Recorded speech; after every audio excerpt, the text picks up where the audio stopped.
Hello all and welcome to the competitive classes. आज के session में हम पढ़ेंगे नेक्स्ट टॉपिक को, जो कि है हमारा वर्ब्स। अब वर्ब्स में सबसे पहले हमें सबसे इम्पॉर्टेंट चीज़ क्या है पढ़ने वाली, टेंसेस। ये सब चीज़ें हमने छोटी क्लासेस में तो पढ़ रखी हैं। स्टिल बहुत सारे बच्चे ऐसे हैं जिनको अभी भी सेंटेंस फॉर्मेशन करना नहीं आता, उनको ये पता नहीं चलता कि वर्ब को प्रॉपरली यूटिलाइज कैसे करते हैं, टेंस को प्रॉपर यूटिलाइज कैसे करते हैं, कहाँ पे प्रेजेंट टेंस आएगा, कहाँ पे पास्ट आएगा और कहाँ पे फ्यूचर आएगा।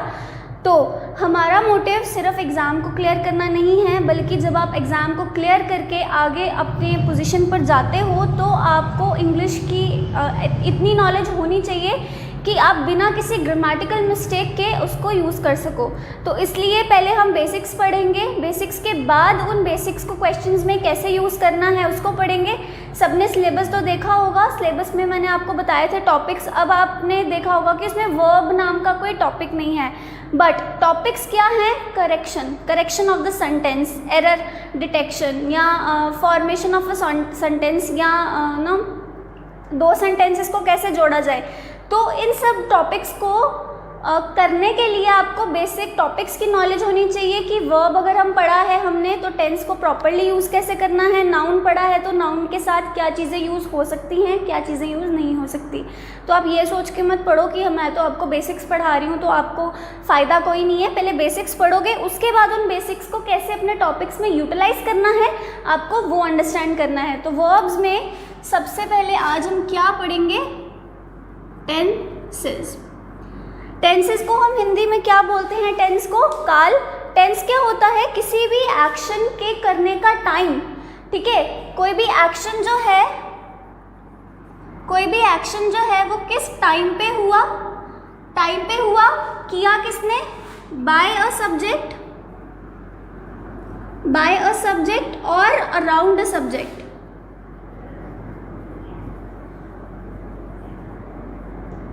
ठीक है, तो टेंस क्या होता है कि कोई भी काम जो है वो हुआ, वो कब हुआ और कैसे नहीं हुआ, सिर्फ कब हुआ, उस काम को करने का समय, उसको हम टेंस बोलते हैं। और जो काम हुआ होता है, जो एक्शन हुआ होता है, उसको हम क्या बोलते हैं? वर्ब। उसको हम बोलते हैं वर्ब। तो आपके वर्ब में एक टेंसेस आपको पढ़ने रहते हैं और एक दूसरे पढ़ने रहते हैं मॉडल्स एंड ऑक्सिलरीज। इन तीन चीज़ों की आपको नॉलेज होनी चाहिए, क्योंकि ये बिल्डिंग ब्लॉक होते हैं किसी सेंटेंस को प्रॉपरली ग्रामेटिकली उसको फॉर्म करने के। ओके, जब तक आप टेंस की प्रॉपर यूटिलाइजेशन से उसको सही सेंटेंस नहीं करोगे तब तक आपका सेंटेंस गलत होगा और आप करेक्शन भी नहीं कर पाओगे, क्योंकि सबसे ज़्यादा जो एरर डिटेक्ट किया जाता है सेंटेंसेस में वो होता है वर्ब के बेसिस पे। Okay students, are you getting my point? तो हम अब शुरू करेंगे टेंसेस को पढ़ना। तो अब मुझे बताओ कि टेंसेस कितने टाइप्स के होते हैं। तो टेंसेस जो हैं वो 3 टाइप्स के होते हैं। We are aware of that. कौन से टाइप्स? प्रेजेंट, पास्ट और फ्यूचर। ओके, इन 3 टाइप्स में टेंसेस को डिवाइड किया होता है। इसका मतलब क्या है कि कोई भी सेंटेंस जो है उसमें जो काम हो रहा है या तो वो पास्ट में हुआ होगा, या तो वो प्रेजेंट में हो रहा होगा, या वो फ्यूचर में होगा।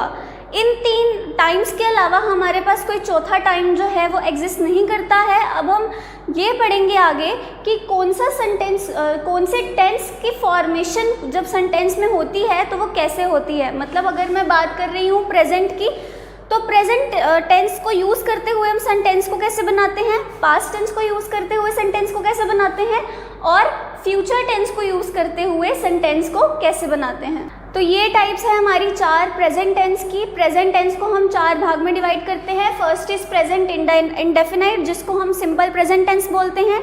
दूसरा इज़ प्रेजेंट कॉन्टिन्यूअस, जिसको हम प्रेजेंट प्रोग्रेसिव भी बोलते हैं। Third is present perfect and fourth is present perfect continuous. अब हम ये देखेंगे कि हर एक टेंस जो है वो कब यूज़ होता है और कैसे यूज़ होता है। तो अगर हम बात करें प्रेजेंट इंडेफिनाइट सेंटेंस की, तो ये टेंस कब यूज़ होता है? जब हमें किसी हैबिचुअल एक्टिविटी के बारे में बताना हो, या किसी स्टेटिव एक्टिविटी के बारे में बताना हो, या कोई एक्टिविटी जो हो रही थी, जो होती है, जो मतलब होनी ही होनी है। जैसे अर्थ मूव्स अराउंड या revolves around sun, revolves around sun. Okay, क्या हो गया, ये यूनिवर्सली ट्रू हो गया. तो यहाँ पे क्या यूज हो रहा है, present indefinite tense.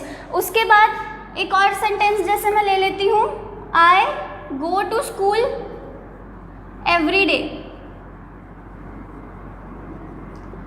I go to school every day, तो मैं रोज स्कूल जाती हूँ. क्या ये मेरी स्टेटिव एक्टिविटी है कि मैं रोज स्कूल जाती हूँ? क्या मैं यहाँ पे लिख सकती थी I went to school every day? नहीं. तो जिन सेंटेंसेस में मोस्टली एवरी डे, यूजुअली ऐसे वर्ड्स का यूज हो रहा हो, तो वहाँ पे कौन सा टेंस आता है, प्रेजेंट इंडेफिनाइट टेंस. अब हम ये देखते हैं कि प्रेजेंट इंडेफिनाइट टेंस को यूज करके सेंटेंस की फॉर्मेशन कैसे होती है. तो क्या होता है, subject plus verb 1 plus predicate. इसको यूज करके हम अपना प्रेजेंट इंडेफिनाइट टेंस जो है वो फॉर्मेशन उसकी करते हैं. अर्थ मूव्स अराउंड द सन में सब्जेक्ट क्या था, अर्थ. मूव्स क्या था, वर्ब, एंड अराउंड द सन क्या था, प्रेडिकेट. तो वर्ब 1 क्या होता है, वर्ब की हर एक वर्ड की फॉर्म्स होती हैं.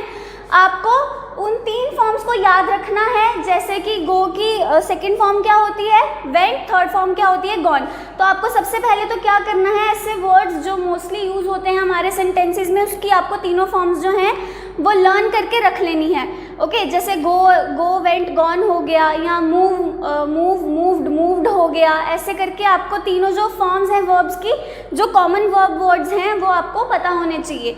अब प्रेजेंट इंडेफिनाइट में हम क्या करते हैं, V1 का यूज करते हैं. V1 क्या होता है, फर्स्ट फॉर्म ऑफ वर्ब. अगर मैं गो की बात कर रही हूँ तो गो की फर्स्ट फॉर्म क्या होगी, गो. सेकंड फॉर्म क्या होगी, वेंट. और थर्ड फॉर्म क्या होगी, गॉन. अगर मैं राइट की बात कर रही हूँ, वर्ड राइट, तो उसकी फर्स्ट फॉर्म क्या होगी, राइट. सेकंड होगी रोट, और थर्ड होगी रिटन. तो यहाँ पे अब आप बोलोगे मूव्स का तो मूव होता है फर्स्ट फॉर्म, तो यहाँ पे मूव्स क्यों यूज किया. तो हम क्या रूल यूज करते हैं, जब हमारा सब्जेक्ट एक थर्ड पर्सन सिंगुलर होगा, तो हम क्या करेंगे, अपने V1 के साथ या तो S लगाएंगे या तो ES लगाएंगे, या तो S लगाएंगे या तो ES लगाएंगे. जैसे मैं बात कर रही हूँ इट और he run every day in the ground. यहाँ पे मेरा सब्जेक्ट क्या है, ही. वर्ब क्या है, रन. प्रेडिकेट क्या है, एवरीडे इन द ग्राउंड. अब आप खुद देखकर बताओ क्या ये सेंटेंस ठीक है. तो ये सेंटेंस जो है वो ठीक नहीं है. आपको दिख रहा होगा कि रन जो है वो यहाँ पे सूट नहीं कर रहा. क्यों नहीं कर रहा, हमने पढ़ा कि थर्ड पर्सन सिंगुलर जब आता है, थर्ड पर्सन सिंगुलर क्या हो गया, ही, शी, इट. मोहन, सोहन, अर्थ, या किसी भी चीज़ का नाम जो कि सिंगुलर फॉर्म में हो, उसके साथ जब हम वर्ब लगाते हैं तो वर्ब के साथ एस और ES जो है वो लगाते हैं. तो he runs everyday in the ground. अगर हमने पढ़ा earth moves around the sun, तो यहाँ पे हमने मूव्स क्यों लगाया, because earth was a third person singular. अगर मैं बात करती हूँ दे की, तो they go to school, they go to school every day,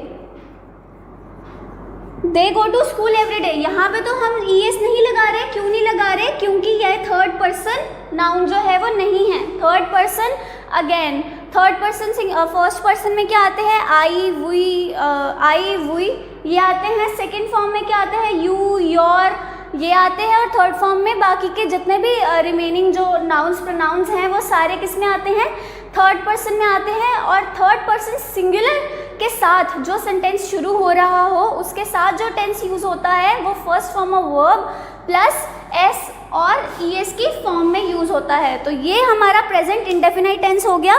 present indefinite tense कहाँ यूज होता है, जहाँ पे किसी यूजुअल एक्टिविटी के बारे में बताया जा रहा हो, या हैबिचुअल एक्टिविटी के बारे में बताया गया हो, या कि कोई चीज़ को स्टेट किया गया हो. Like I go to school every day, you go to the cinema hall every day, or I run around every day, she dances pretty well, और आई एम टीचिंग यू तो बात की बात है। तो आई होप आपको प्रेजेंट इंडेफिनाइट टेंस जो है वो समझ आ चुका है।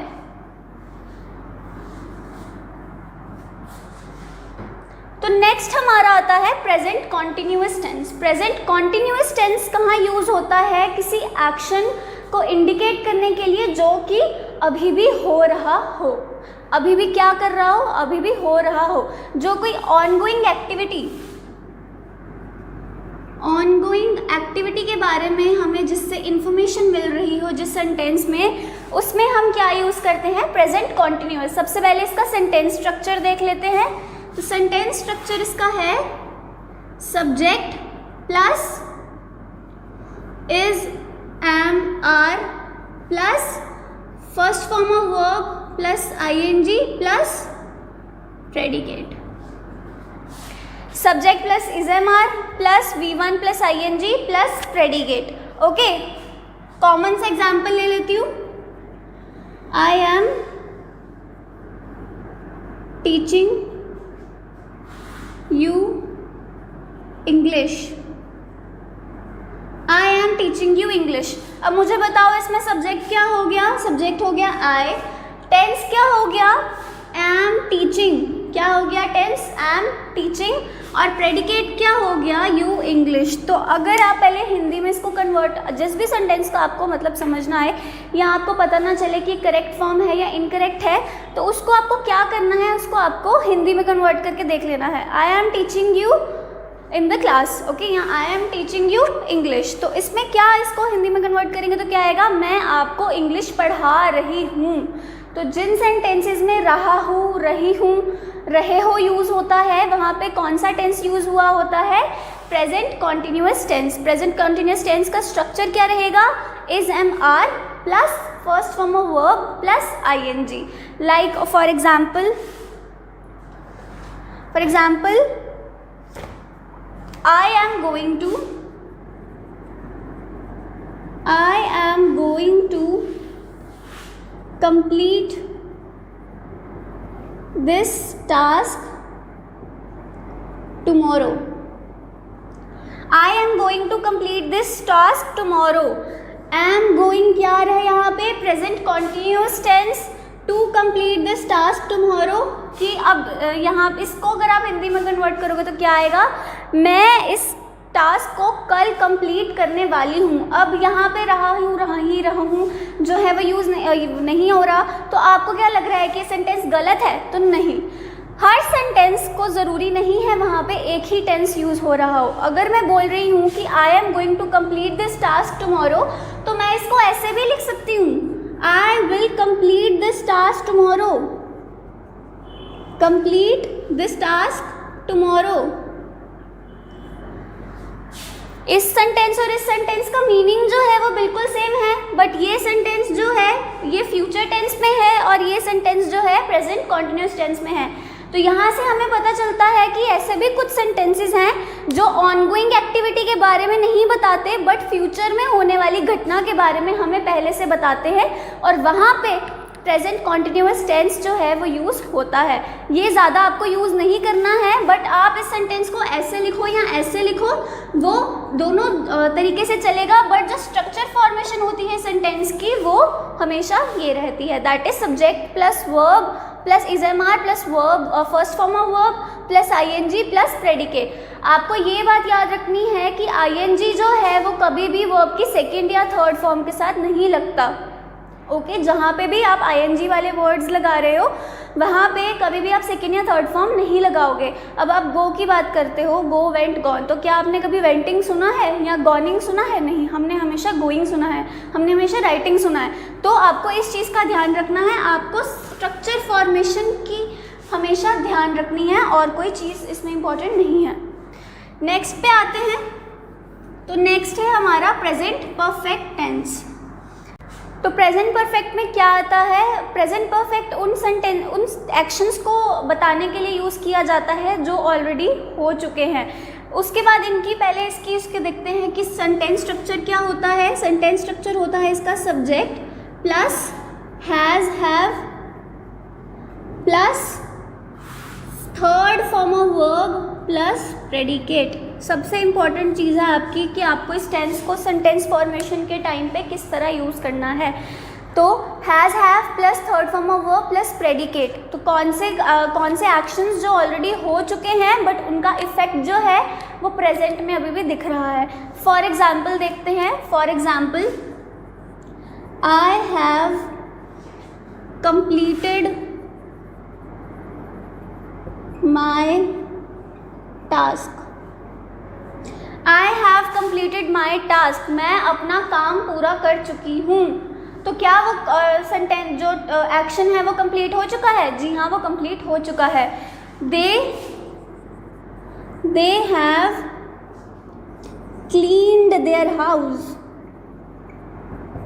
They have cleaned their house. अब हमने सेंटेंसेस के बारे में पढ़ा था, कैसे सेंटेंसेस होते हैं, नेगेटिव भी होते हैं, अफर्मेटिव भी होते हैं, इंटेरोगेटिव भी होते हैं। तो यहाँ पे अगर होता they have not completed their house, उन्होंने अभी तक अपना घर साफ नहीं किया, तो यहाँ पे भी जो काम करना था वो हो नहीं चुका था, तो वो भी सेंटेंस जो है वो भी गलत नहीं है। तो I have completed my task, has have I के साथ हमेशा हैव यूज़ होता है, हैज़ अगेन सिंगुलर फॉर्म्स के साथ यूज़ होता है, थर्ड सिंगुलर पर्सन्स के साथ। यू के साथ भी हमेशा हैव यूज़ होता है, और वर्ब की थर्ड फॉर्म कंप्लीट की यहाँ पे थर्ड फॉर्म जो है वो यूज़ की गई है। तो प्रेजेंट परफेक्ट में क्या होता है? Subject plus has have plus third form of verb plus predicate. तो आई होप आपको ये सेंटेंस भी समझ आ गया है। नेक्स्ट सेंटेंस अगर हम देखते हैं, नेक्स्ट हमारी टाइप आती है प्रेजेंट परफेक्ट कॉन्टिन्यूअस। तो प्रेजेंट परफेक्ट कॉन्टिन्यूअस में क्या होता है कि कोई एक्शन जो पास्ट में बिगन हुआ था बट वो अभी तक खत्म नहीं हुआ, वो अभी भी ऑन गोइंग है। ठीक है, इसका हम सेंटेंस स्ट्रक्चर देखें तो क्या आएगा? Have has plus been plus first form of verb plus I N G, आगे इसके सब्जेक्ट और इसके आगे predicate. Okay, subject plus has have plus been plus V1 plus ING plus predicate. For example इसकी हम ले लेते हैं, जैसे they have been living in this house for 6 years। क्या मतलब है इसका? वो इस घर में रह रहे हैं पिछले 6 सालों से।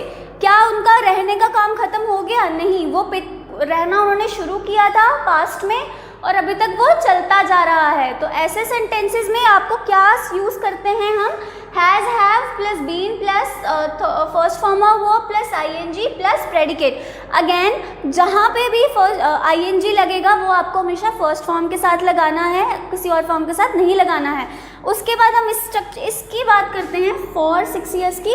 तो देखो, हमेशा जो परफेक्ट कॉन्टिन्यूअस सेंटेंसेस होते हैं उनके साथ फॉर या सिंस लगा रहता है एंड में।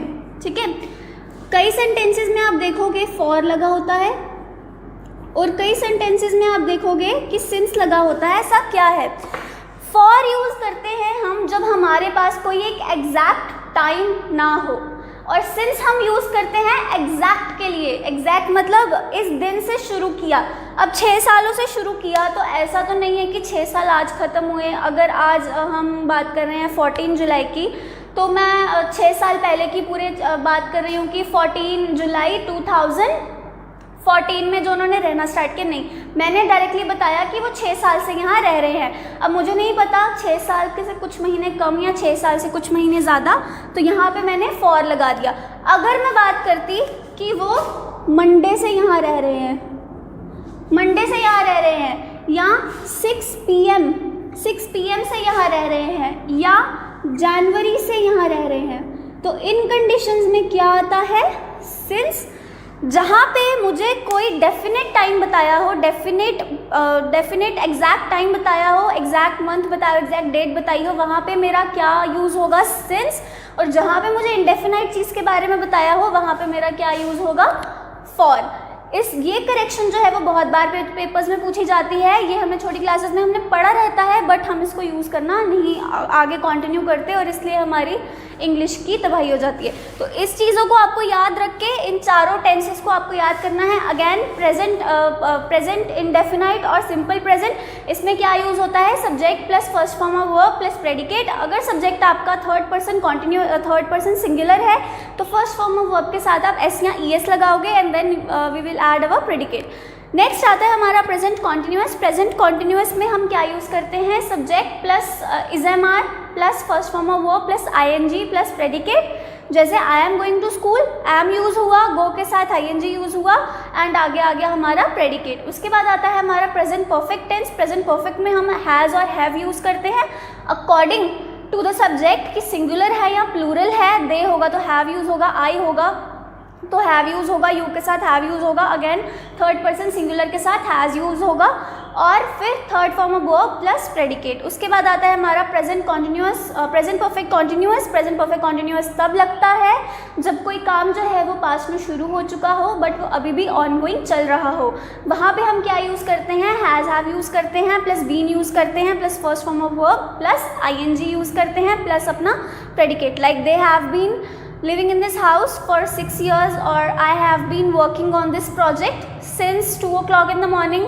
I have been going to this place, some place for many years now. तो many years लिखा होगा तो वहाँ पे for use होगा। I hope आपको आज के tenses, present tense के बारे में समझ आ गई है।